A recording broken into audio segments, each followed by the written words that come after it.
Hello class. Today we will discuss about compass, which is an instrument in surveying.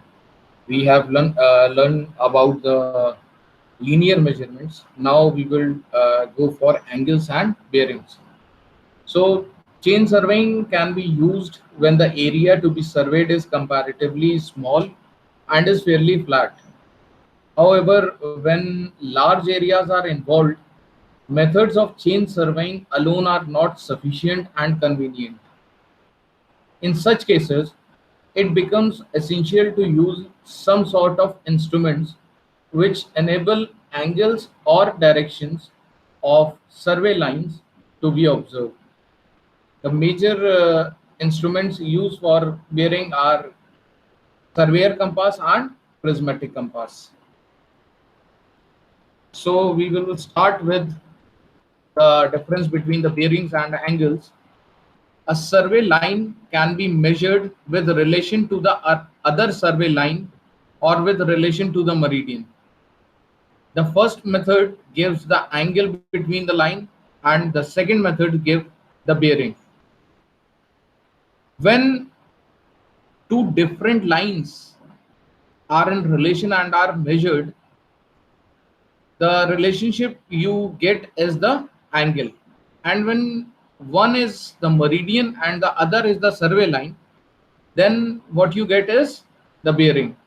So when two survey lines have been constructed or have been found out, the angle between them will be known as the angle. And if one line is your survey line and other is the meridian, then the angle between them will known as the bearing. That is the basic difference. Hence, the bearing can be defined as the direction of the line with respect to the given meridian. Meridian here is very important when we go for bearing calculation. There are mainly three types of meridian. First is true meridian, next is magnetic meridian, and the last one is arbitrary meridian. Now, talking about the true meridian, a line that passes through a point with a plane passing through the point and the north south poles from the true meridian. In other words, it forms the line that passes through the true north and the true south poles. So, in simple language, what is true meridian? It is the true geographical north or the true geographical south. The line passing will be known as true meridian. It does not depend upon the magnetic direction of the north or south pole. The geographic north and south pole line joining the geographic north or south pole is the true meridian. The true bearing of a given line is the horizontal angle made with the true meridian through one of its extremes of the line. So, a survey line when drawn against the true geographic north or south, the angle between them will be known as the true bearing. Now, coming on to the next meridian, which is the magnetic meridian, the direction that is shown by a freely suspended and floating balanced magnetic needle is the magnetic meridian. We all know when we suspend a magnet freely in air, it will always show a direction of north south. Hence, the line joining those magnet line showing magnetic north and magnetic south will be your magnetic meridian. The magnetic compass used for this purpose must be free from other attractive forces. So, since this magnetic meridian depends upon the magnetic north and south pole, the introduction of some magnetic substance or metal substance may influence the reading or the magnetic needle. Hence, the magnetic compass used for this purpose must be free from other attractive forces because it may cause local attraction. The magnetic bearing of a given line is the horizontal angle that it makes with the magnetic meridian that is passing through one of the extremes of the line. So it is similar to the true meridian. The difference is that the true meridian follows geographical north and south pole, while the magnetic meridian is the line showing the magnetic south and north pole. Now, coming on to the arbitrary meridian, in certain situations, a convenient direction is established with respect to a permanent or a common mark or a signal in the area during the survey. Sometimes you may not have a magnet with you, you may not know the true north and south pole. In that case, you just define any permanent structure or permanent mark as your reference point. So that reference direction will be your arbitrary meridian. These are called arbitrary meridians, which helps to determine the relative position of the survey line. The horizontal angle made by them with the arbitrary meridian passing through one of its extremes is called an arbitrary bearing. So these were the definitions. Now you can look at this figure. It will help you. True north, as you can see the cursor, I hope, yes, that true north is this region. Let us suppose this is the true north and this is the south, true geographical south position. So the line joining these two poles will be the true meridian. Here you can see this line is the true meridian. While when we suspend a magnet, it will show a direction which is somewhat deflecting from the path of true meridian, and it will show the magnetic north and magnetic south with a line joining them. So the line joining the magnetic north and magnetic south is termed as magnetic meridian. So this is the true north, the geographical north, whereas this is the magnetic north, what magnet shows. And the difference between the magnetic north or the magnetic bearing and your survey line AB, the survey line here is AB, and the meridian, magnetic meridian, is this one. So the angle between magnetic meridian and the survey line is termed as magnetic bearing, whereas the angle between the true north or the true meridian and the survey line, this angle is known as true bearing. So the angle between the reference line, the survey line, and the magnetic uh, meridian is the magnetic bearing, and the angle between the survey line and the true meridian is the true bearing. Now, there are two systems of bearing. The common bearing designations used in surveying are the whole circle bearing system or azimuthal system, and the second one is the quadrantal bearing or the reduced bearing system. Let us discuss them. Coming on to the whole circle bearing system or azimuthal system, also known as WCB, a WCB bearing method measures angle from the magnetic north in the clockwise direction. First of all, it is the magnetic north, and the second important thing is we move in clockwise direction. Hence, the value of the bearing varies from 0 to 360.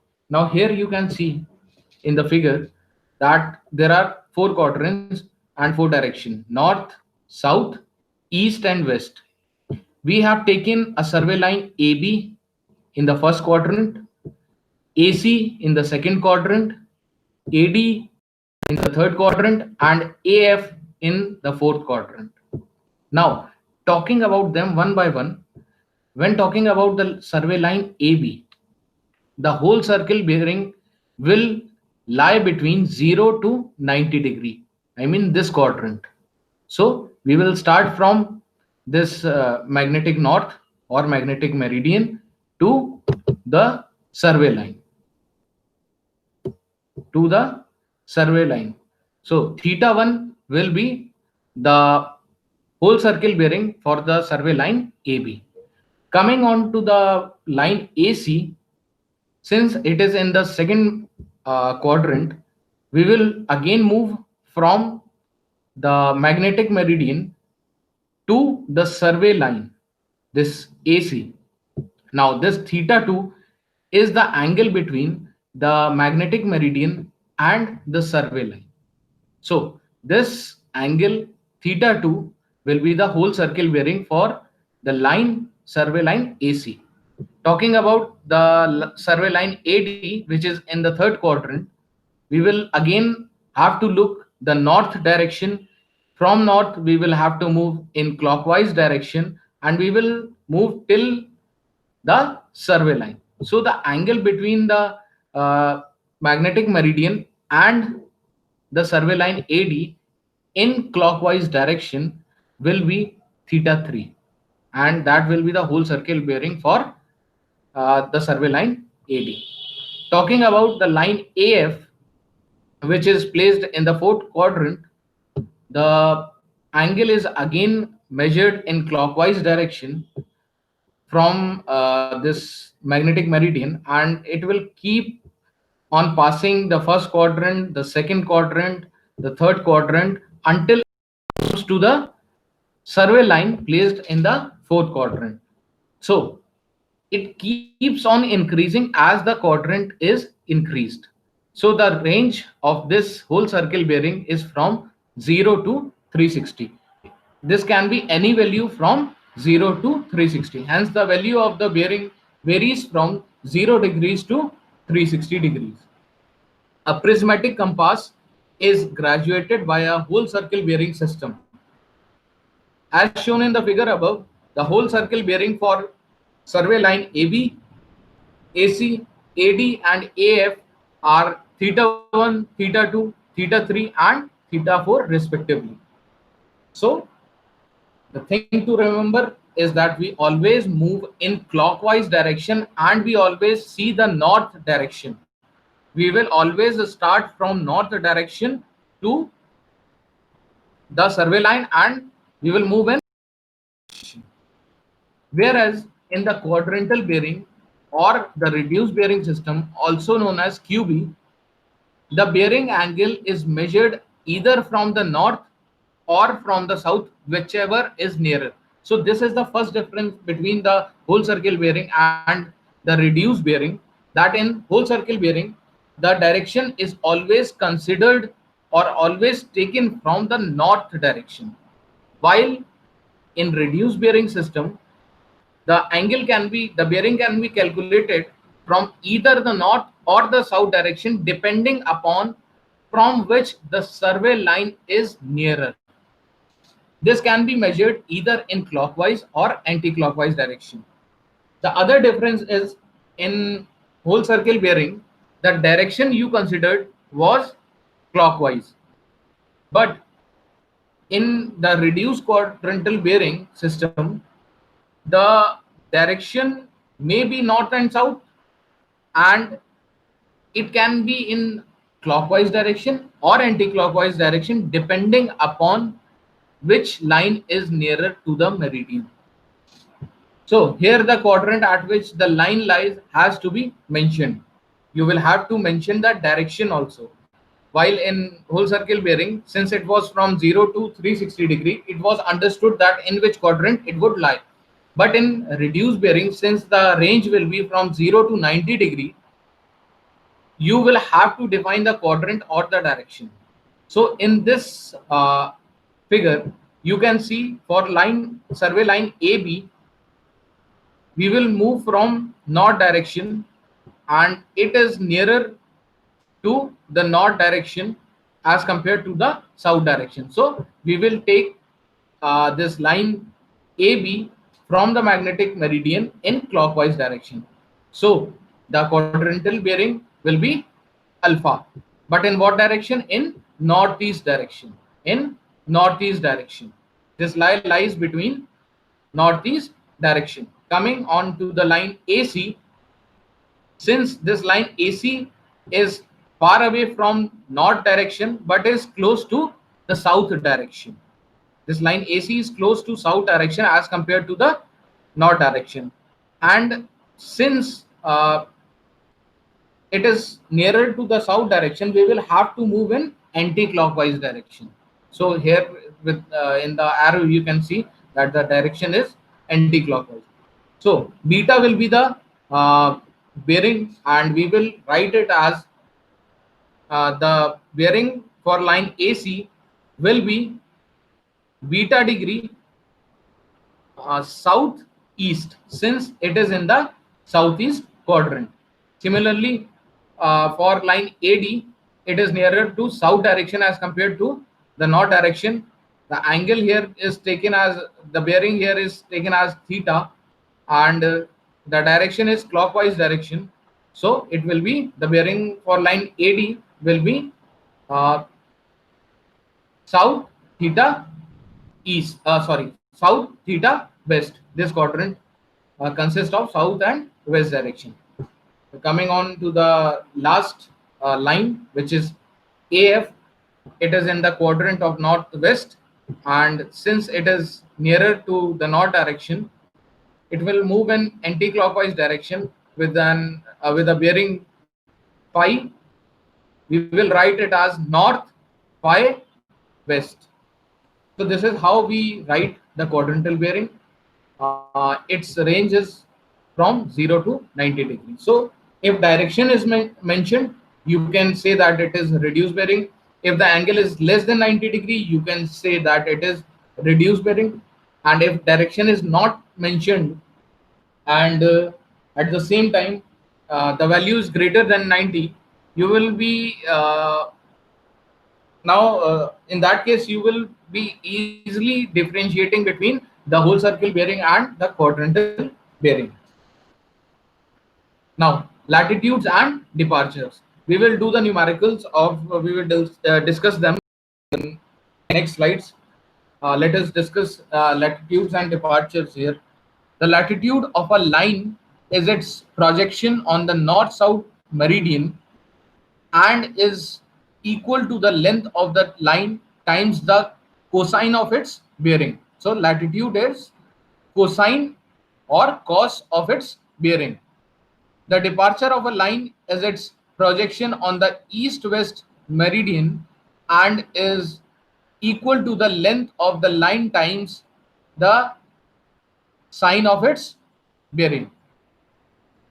Here in the figure you can see the latitude is the y component of the line, also known as the northings, and the departure is the x component of the line, also known as eastings. So here in the figure you can see that the latitude, this bearing, the latitude is L times cos alpha. L is the length of the survey line AB and alpha is the bearing. So projecting this line AB on the northing, you will get the latitude, which is L cos alpha. Talking about the departure, the same line AB with length L, when projected on a different uh, component, then we will get L sine alpha.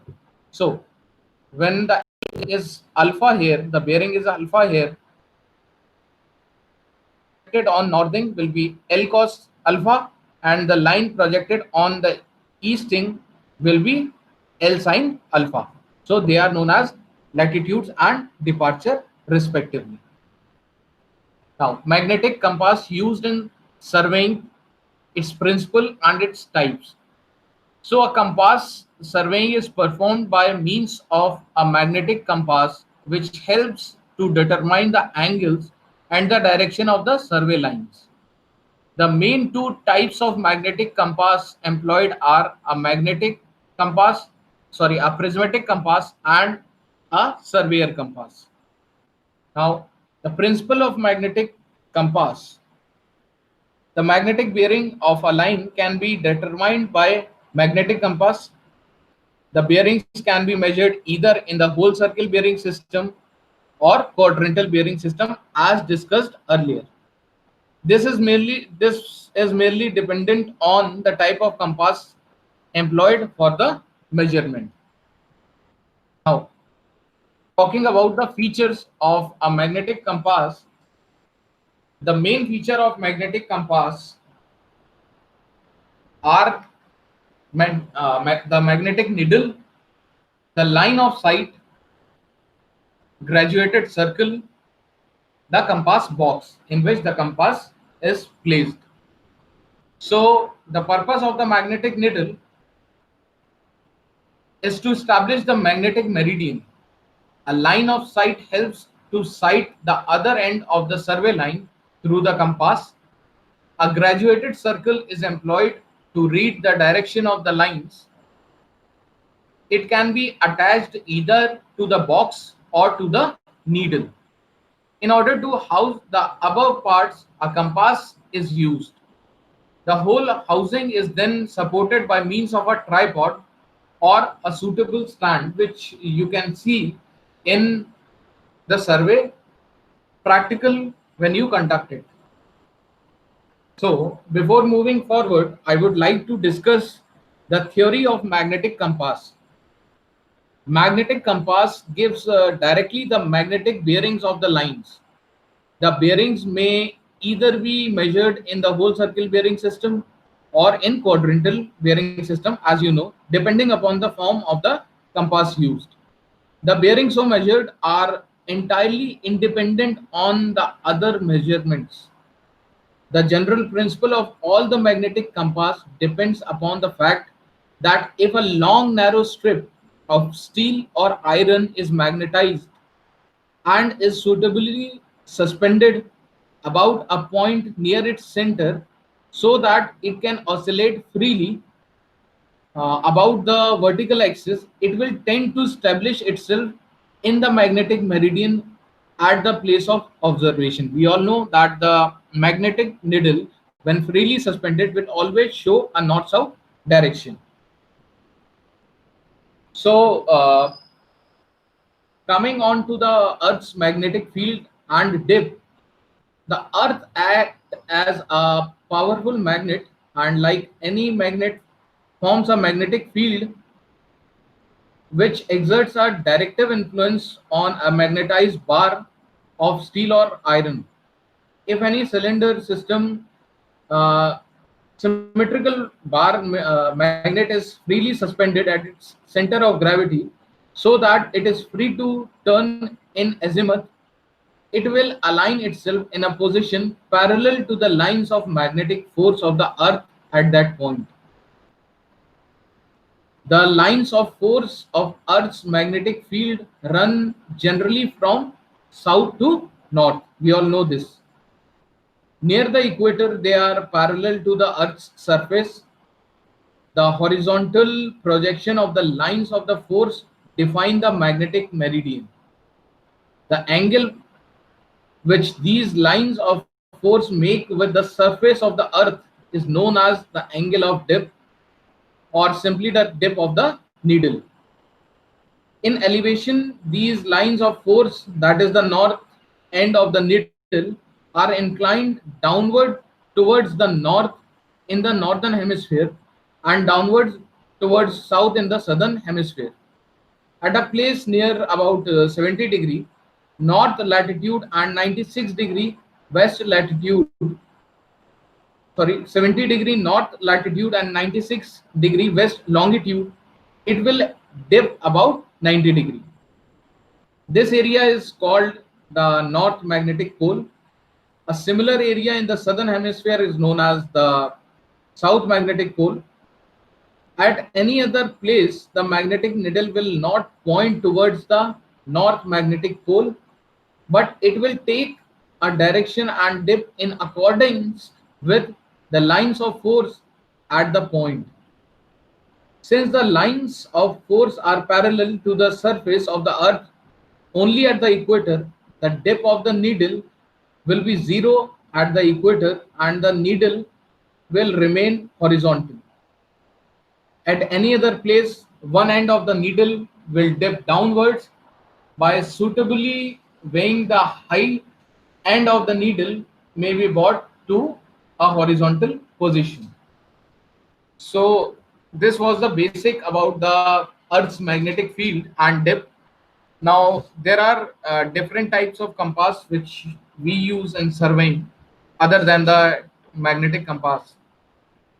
The first is the prismatic compass and the other is the surveyor compass. The figures are in front of you. There are minor differences between them, which helps you differentiating uh, which is prismatic compass and which is surveyor compass.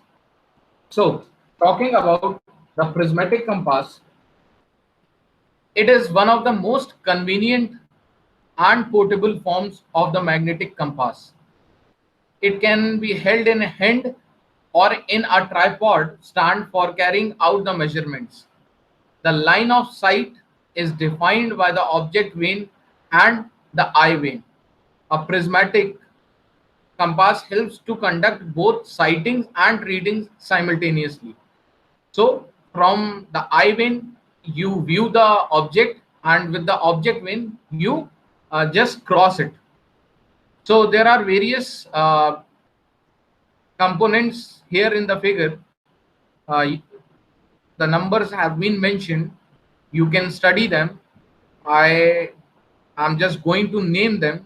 We have needle, pivot, a gate cap, graduated disc, slit metal frame, horsehair, mirror, reflecting prism with cap, eye vane, focusing stud, dark sunglasses, box, glass cover, lifting pin, light spring, brake pin or knob, lifting lever, support to fit on tripod. So these are the basic components of prismatic compass. Uh, you will be more clear when you see it in front of you in the lab. The compass is initially held over the starting station of the survey line and the adjustments are provided. The magnetic meridian is thus obtained and then starts to take the measurement by sighting to the next station.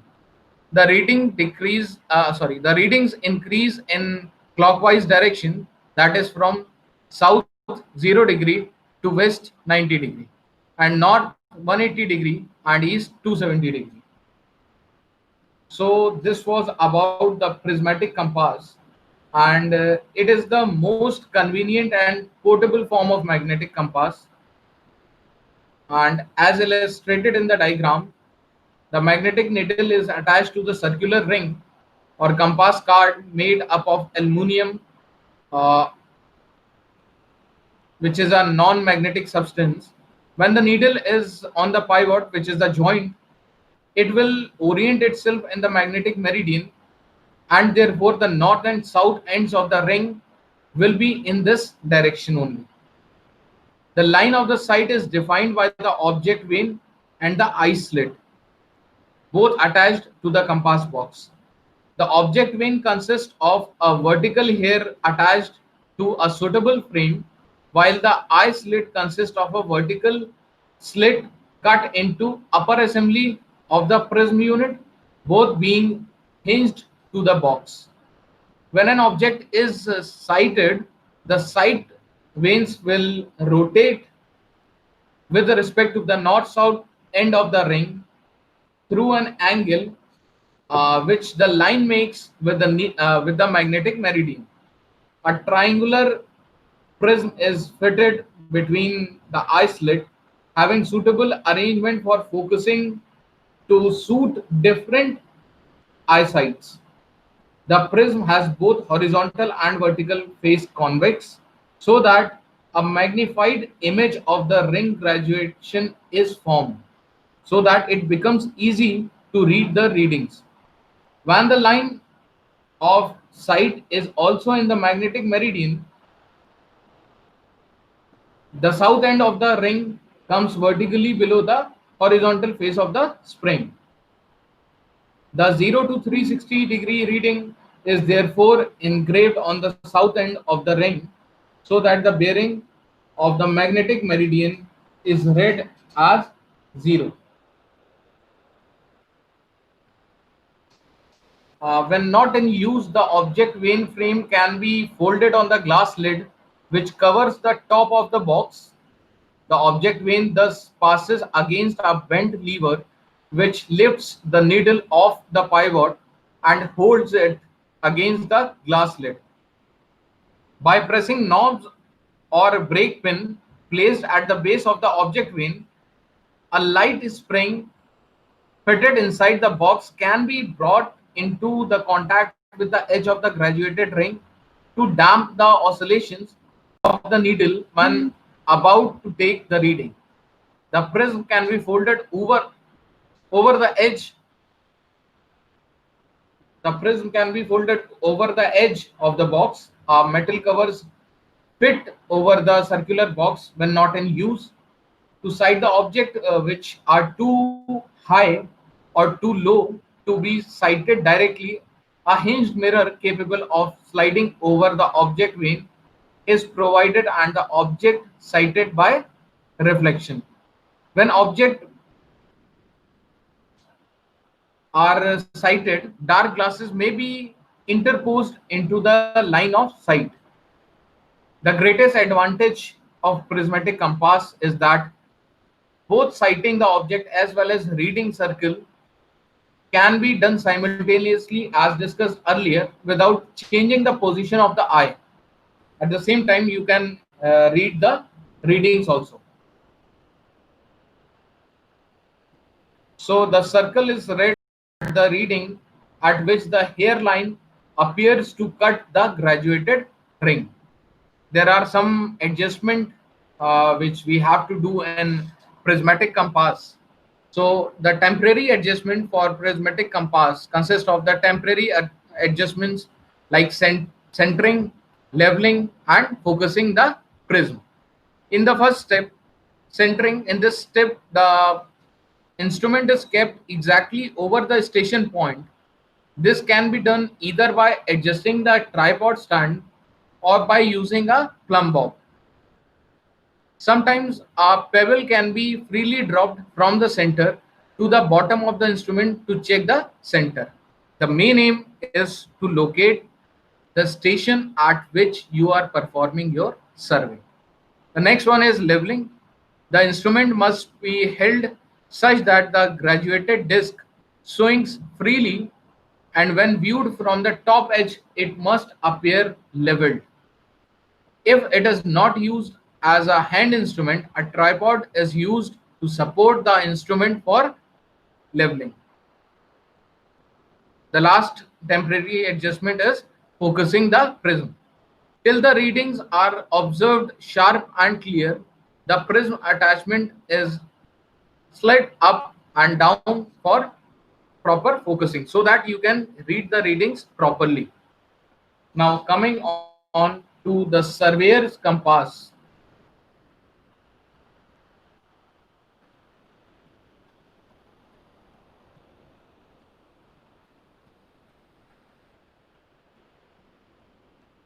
So the surveyor compass, it consists of a circular brass box housing a magnetic needle.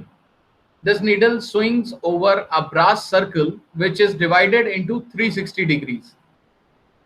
It consists of a pair of sights which is used to measure the horizontal angle. This is located in the north-south axis. The surveyor's compass is usually mounted over a tripod and leveled by using ball and socket mechanism. It is placed in the tripod itself. The temporary adjustment for the surveyor's compass are the same as that of prismatic compass. So no need to study them in a different manner. They both are almost the same, the temporary adjustments. So the permanent adjustment are something necessary for the surveyor's compass, like adjustments in level, adjustment in needle, adjustment of side vanes, and adjustment of the pivot. So as earlier it was shown in the figure that the graduated ring is directly attached to the box and not with the needle. The edge bar needle freely floats over the pivot, and the graduated card or ring is not oriented in the prismatic compass we have studied. The object vane is similar to that of prismatic compass. The eye vane consists of a simple metal vane with a fine slit. Since no prism is provided, the object to be sighted first with the object and eye varies, and the readings is taken against the north end of the needle by looking vertically through the top glass. When the line of sight is in magnetic meridian, the north and south ends of the needle will be over 0 degree north and 0 degree south graduations of the graduated card. The card is graduated in a quadrantal system having 0 to north and south ends and 90 to east and west ends. So this was about the surveyor compass. There is a difference shown in the figure. In the figure, you can see the difference between prismatic graduations and surveyor compass graduations.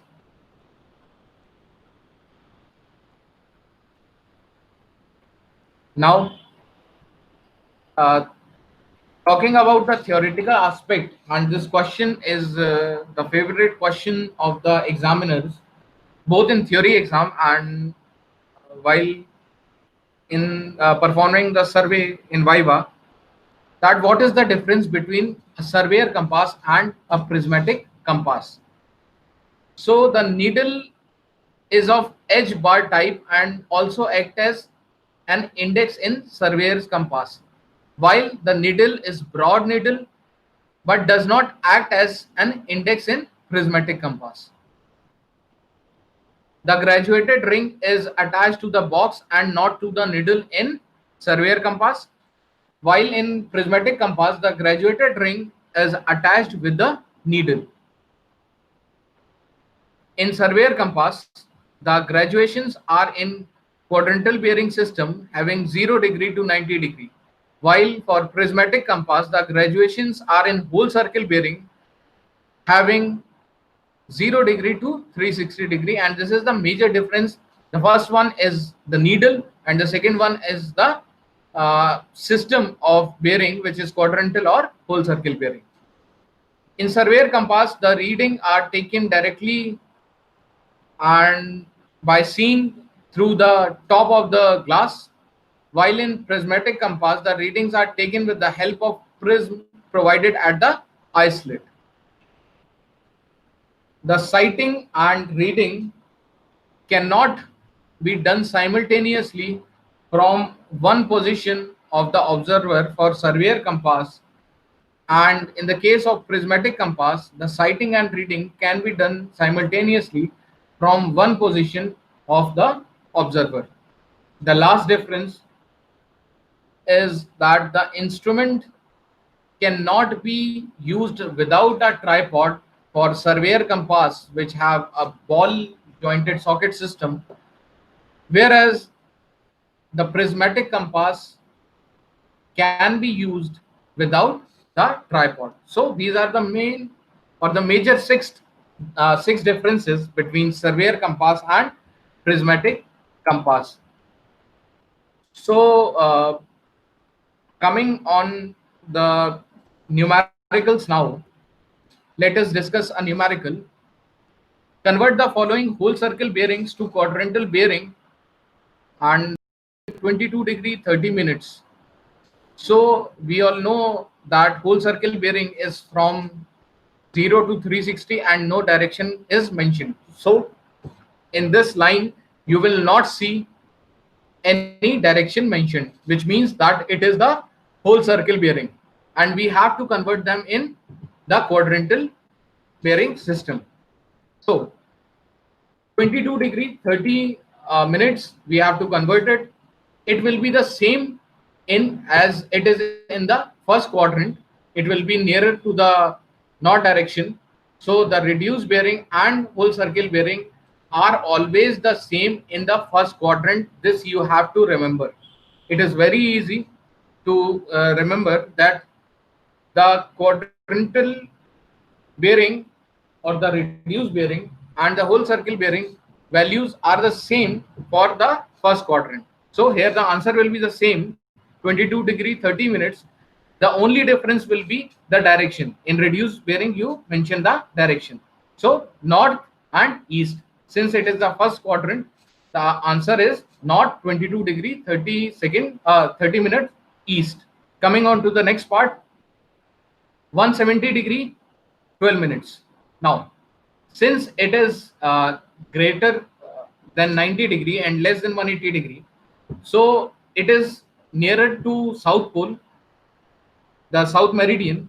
You will subtract this from 180 degree, you will get 9 degree 48 minutes. And since it is near to south and is in the second quadrant, you will name it as south 9 degree 48 minutes east. The next is 211 degree 54 minutes. Now it will be in the third quadrant. We will subtract it from 180 since this is the south meridian which is close to it. So we will subtract 211 degree 54 minutes from 180 degree. You will get 31 degree 54 minutes. And since it is in the third quadrant, 211 degree 54 minutes is in the third quadrant, your answer will be south 31 degree 54 minutes west. The last question, 327 degree and 24 minutes. Now since it is in the fourth quadrant, it is close to the north meridian.